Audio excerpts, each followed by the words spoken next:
Video में हम देखेंगे जो बीपीएससी का आज स्पेशल टीचर का पेपर था, उसका यहाँ पे 150 नंबर का था, टाइम था 2.5 घंटे और उसका हम यहाँ पे जनरल स्टडीज वाला पार्ट देखेंगे।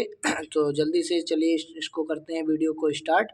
आप सभी लोग वीडियो को कर दीजिएगा लाइक और साथ में कर दीजिएगा हाइप। तो पार्ट 2 जनरल स्टडीज का पेपर यहाँ पर स्टार्ट करते हैं। पहला क्वेश्चन है, ज्वालामुखी क्रिया की अंतिम प्रतीक क्या है? ज्वालामुखी क्रिया की अंतिम प्रतीक क्या है? तो अंतिम प्रतीक क्या होता है? ग्रेसर की क्रेटर। तो धुआंरे निकलते हैं, वातिमुख जिसको बोलते हैं, ये अंतिम प्रतीक होते हैं। अगला प्रश्न है, किसने कर की नई व्यवस्था के विरुद्ध शोषणकारी शक्तियों का विरोध किया था? किसने कर की नई व्यवस्था के विरुद्ध शोषणकारी शक्तियों का विरोध किया था? तो 1855 से 56 में बिहार के संथालियों ने इसका जो है किया था। अब देखते हैं अगला क्वेश्चन, एक विद्युत फ्यूज किस प्रभाव पर कार्य करता है? विद्युत धारा का रासायनिक प्रभाव? नहीं। विद्युत धारा का चुंबकीय प्रभाव? नहीं। विद्युत धारा का तापीय प्रभाव? बिल्कुल सही, तापीय प्रभाव होगा। तो क्योंकि ताप जब बढ़ेगा तो फ्यूज का तार पिघल जाएगा। निम्नलिखित में से कौन सा गर्म खून वाला प्राणी है, मतलब वार्म ब्लडेड कौन सा है? तो इसमें से कोई नहीं है, ये सभी कोल्ड ब्लडेड हैं, यानी ठंडे रक्त वाले जानवर हैं। मनुष्य होता है गर्म, मनुष्य और पक्षी होते हैं गर्म खून वाले। बिहार का उग्र कृषक नेता कौन था? राजकुमार शुक्ला, स्वामी सहजानंद सरस्वती, राजेंद्र प्रसाद। तो स्वामी सहजानंद सरस्वती जो थे उग्र कृषक नेता थे। और अगला है क्वेश्चन, यहाँ पर देखेंगे, बंकिम चंद्र चटर्जी के उपन्यास आनंद मठ कब प्रकाशित किया गया था? आनंद मठ कब प्रकाशित किया गया था? वंदे मातरम भी बंकिम चंद्र चटर्जी ने ही लिखा था और उसको बाद में आनंद मठ में जगह दी गई थी। तो ये 1882 ईस्वी में आनंद मठ प्रकाशित किया गया था और वंदे मातरम लिखा था 1875 में, बाद में उसको शामिल कर लिया गया था इसमें। 39 दर्जन आम बेचने पर एक विक्रेता को 13 दर्जन आम के विक्रय मूल्य के बराबर लाभ होता है, तो उसके लाभ का प्रतिशत क्या है? ये क्वेश्चन था मैथ से। तो यहाँ पर देख लेंगे, विक्रय मूल्य है 39 और क्रय मूल्य है यहाँ पर 26। 13 दर्जन माने 39 दर्जन और यहाँ पे 13 दर्जन आम के विक्रय मूल्य के बराबर है। तो यहाँ पर लाभ हुआ है 13 का, तो 13/26। तो यहाँ पर हो गया कितना? 50%। सूखी बर्फ क्या होता है? ठोस कार्बन डाइऑक्साइड, ठोस CO2 को हम लोग ठोस कार्बन डाइऑक्साइड को सूखी बर्फ कहते हैं। अगला प्रश्न था, राष्ट्रीय उद्यान में सुरक्षा दी जाती है? राष्ट्रीय उद्यान में सुरक्षा दी जाती है केवल जंतुओं को, संपूर्ण पारिस्थितिकी तंत्र को। बिल्कुल सही, संपूर्ण इकोलॉजिकल सिस्टम को दिया जाता है। अगला है, ग्रीनविच माध्य समय यानी GMT से भारतीय मानक समय IST कितना आगे रहता है? 5.5 घंटे, 5.30, 5.5 घंटे। अगला देते हैं, लॉस एंजलिस में आयोजित गोल्डन ग्लोब्स 2024 में सर्वाधिक अवार्ड किस फिल्म को मिला? ओपेनहाइमर को। अगला देखते हैं, पर्वतीय क्षेत्रों में पक्षियों के अधिकाधिक प्रजातियां किस जंगल में निवास करती हैं? चीड़ के जंगल में नहीं, झाड़ियों के जंगल में, चीड़ के जंगल में ही, क्योंकि पर्वतीय क्षेत्र है ना, तो वहाँ पर चीड़ के जंगल ही होंगे। अगला है, ओजोन के बारे में मुख्य तथ्य हैं। ओजोन क्या है? या उच्च तरंगदैर्घ्य की विकिरणों को अवशोषित करती है, या वायुमंडल की अत्यधिक स्थायी गैस है, या मध्यमंडल में पाई जाती है? तो इसमें से कोई नहीं होगा, क्योंकि ये समताप मंडल में पाई जाती है। अगला देखते हैं, बायोगैस का प्रमुख घटक कौन सा है? तो मीथेन है इसका करेक्ट आंसर, बायोगैस का मीथेन होगा। 22 अप्रैल को मनाए जाने वाले पृथ्वी दिवस का संबंध किससे है? पृथ्वी पर नाभिकीय हथियारों के उपयोग पर प्रतिबंध से कि वातावरण से संबंधित जागरूकता, वातावरण से संबंधित जागरूकता से इसका होगा। निम्न में से कौन सा एक भूकंप गंभीर और विध्वंसकारी है? ज्वालामुखी, भ्रूणस्मूलक या प्लूटोनिक भूकंप? तो भ्रूणस्मूलक भूकंप इसका राइट आंसर हो जाएगा। अगला देखते हैं, शांत घाटी साइलेंट वैली जो है किस राज्य में स्थित है? तो केरल में है शांत वैली, शांत घाटी। अगला है, अम्लीय वर्षा के लिए प्रदूषक होता है? CO2, जलवाष्प, SO2? SO2 होता है इसका, उपयुक्त में से एक अधिक। SO2 भी होगा, CO2 भी होगा। अगला है, प्रथम गोलमेज सम्मेलन के समय भारत का गवर्नर जनरल कौन था? तो प्रथम गोलमेज सम्मेलन जो है 1930 में हुआ था, दूसरा 31 में और तीसरा 1932 में हुआ। तो लॉर्ड इरविन उस समय था भारत का गवर्नर जनरल। अगला है, संघ इकाइनोडर्मेटा के लिए क्या सत्य है? इकाइनोडर्मेटा क्या होता है? इसके लिए आप लोग देखेंगे कि ये तीनों सही है, तो उपयुक्त में से एक से अधिक हो जाएगा। 5 अंकों की छोटी से छोटी संख्या ज्ञात कीजिए जिसको 15, 30, 38, 40 से विभाजित करने पर सदैव 2 शेष बचता है। 5 अंकों की छोटी छोटी संख्या ज्ञात करना है, तो इनका सबका पहले निकालना पड़ेगा लासा, इसका फिर 11, 402 इसका आएगा राइट आंसर। निम्न में से कौन सा नवीकरणीय ऊर्जा का स्रोत है?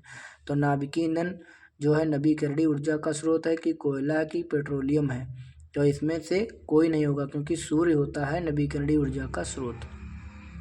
निम्न में से कौन 1953 में राज्य पुनर्गठन आयोग के सदस्य थे? 1953 में थे उपयुक्त में से एक से अधिक। फजल अली भी थे। बिल्किंस बानो के संबंध में सर्वोच्च न्यायालय के फैसले में कौन सा होगा इसमें सही? तो इसमें होगा उपयुक्त में से एक से अधिक।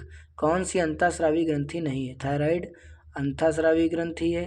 पिट्यूटरी लैक्रिमल जो है ये अंतःस्रावी ग्रंथि नहीं है। अगला देखते हैं, विषम को चुनना है। विषम को चुनना है मुंबई, सहारनपुर, कोलकाता।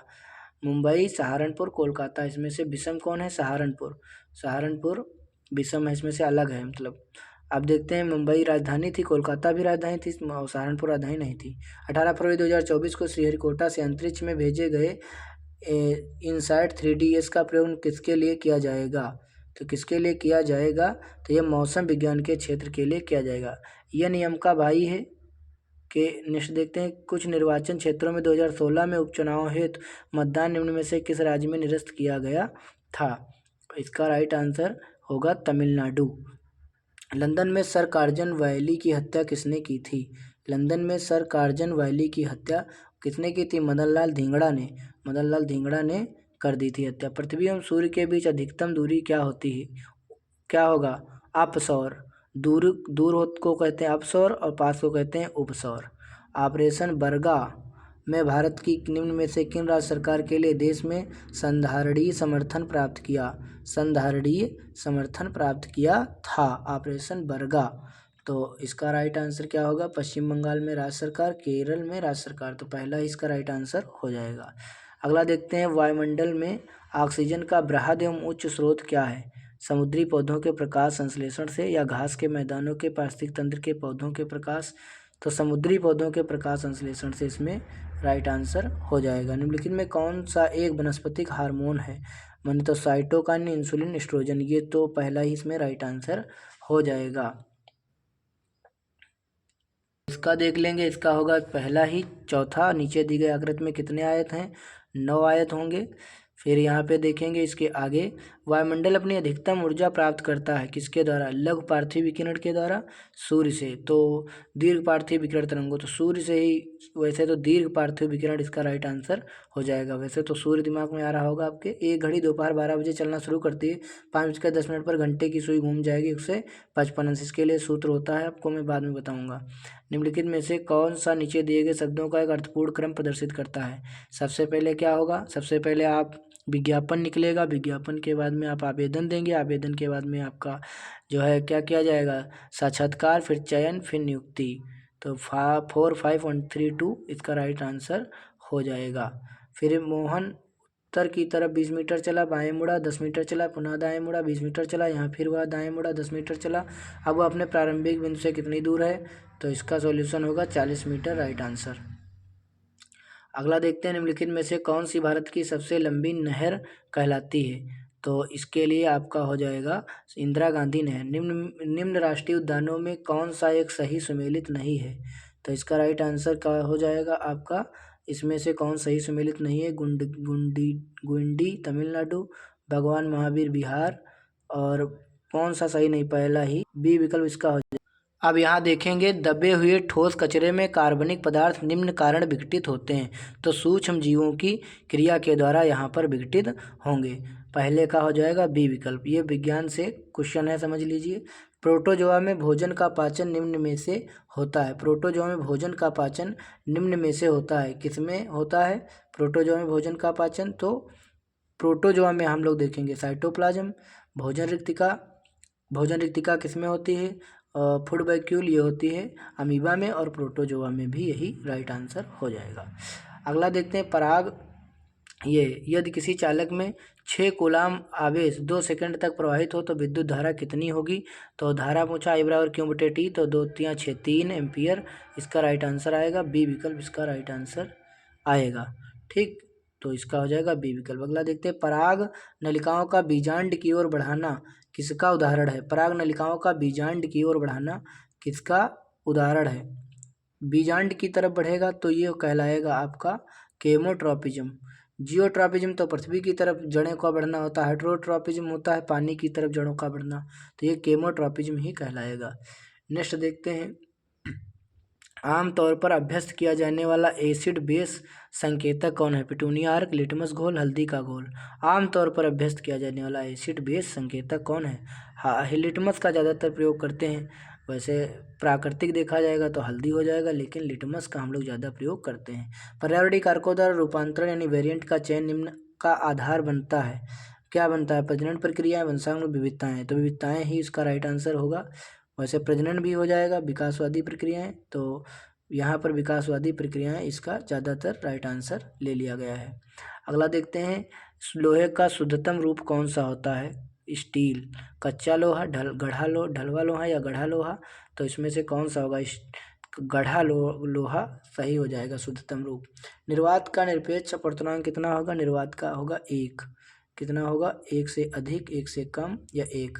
वायु या निर्वात के लिए 1 होता है निरपेक्ष अपवर्तनांक। तो चलिए, इसका हो गया सी विकल्प। अब नेक्स्ट देखते हैं, अगला क्वेश्चन देखेंगे। वीडियो लाइक कर दीजिए, हाइप भी कर दिया करिए ताकि पॉइंट्स मिल जाएं। भारतीय कम्युनिस्ट पार्टी का गठन किस शहर में हुआ था? CPI, communist party of India. भारतीय कम्युनिस्ट पार्टी का गठन किस शहर में हुआ था? तो ये हुआ था कानपुर में। कानपुर, इसका याद रखेंगे। अगला, जवाहरलाल नेहरू किस वर्ष भारतीय राष्ट्रीय कांग्रेस के अध्यक्ष बने थे? तो ये अध्यक्ष बने थे 1900 किसमें? 36 में, लखनऊ अधिवेशन में ये अध्यक्ष बने थे। उपरोक्त में से एक से अधिक ये नहीं होगा। किसके अध्यक्ष बने थे? 1936 में बने। वैसे अध्यक्ष हाँ पूछा है ना, सबसे पहली बार अध्यक्ष पूछता तो 1936 था। 1939 में जब सुभाष चंद्र बोस ने इस्तीफा दिया तो भारतीय राष्ट्रीय कांग्रेस के अध्यक्ष कौन बने? तो राजेंद्र प्रसाद को बना दिया गया था। डॉक्टर राजेंद्र प्रसाद बन गए थे अध्यक्ष जब उन्होंने इस्तीफा दे दिया था त्रिपुरी अधिवेशन में। ठीक, दो बार 1838 में हरिपुरा और 39 में त्रिपुरी में, और त्रिपुरी संकट के नाम से उसको जानते हैं। निम्नलिखित में से कौन हिंदुस्तान रिपब्लिकन एसोसिएशन आर्मी से जुड़ा था? तो ये सुभाष चंद्र बोस, योगेश चटर्जी, जवाहरलाल नेहरू, तो इसमें थे योगेश चटर्जी जुड़े हुए थे। भगत सिंह की ये पार्टी थी, बाद में उसमें विलय हो गया था इसका। बिहार के एक सदनीय विधानमंडल को द्विसदनीय में परिवर्तित किया गया। बिहार विधानसभा और बिहार विधान परिषद द्वारा कौन सा अधिनियम आया था? द्विसदनीय में परिवर्तन कर दिया गया था 1919 का भारतीय अधिनियम, यही इसका राइट आंसर हो जाएगा। अगला देखते हैं, इनमें से कौन सा क्रांतिकारी समूह काकोरी ट्रेन डकैती से जुड़ा था? Hindustan socialist Republican committee, Hindustan socialist Republican army, Hindustan Republican army. इसमें कौन था? यह चारे हिंदुस्तान रिपब्लिकन आर्मी, यह चारे इसमें जुड़ी थी। अगला देखते हैं, इंडिपेंडेंस ऑफ इंडिया लीग का गठन किसके द्वारा किया गया था? इंडिपेंडेंस ऑफ इंडिया लीग का गठन किसके द्वारा किया गया था? तो ये थे उपरोक्त में से एक से अधिक इसमें शामिल थे। बारदोली में नो टैक्स आंदोलन कब चलाया गया? बारदोली सत्याग्रह 1928 में चला था। उसके थे सरदार वल्लभ भाई पटेल। ठीक, सरदार वल्लभ भाई पटेल इसके प्रमुख नेता थे। यहीं पे इनको बारदोली की महिलाओं ने सरदार की उपाधि दी थी। 1928 में ही कमीशन भी आया था जब लाला लाजपत राय ने गो बैक के नारे दिए और लाठियां खाई। ऊर्जा उत्पादन के निम्नलिखित में से कौन सा स्रोत पर्यावरण संरक्षण में मदद करता है?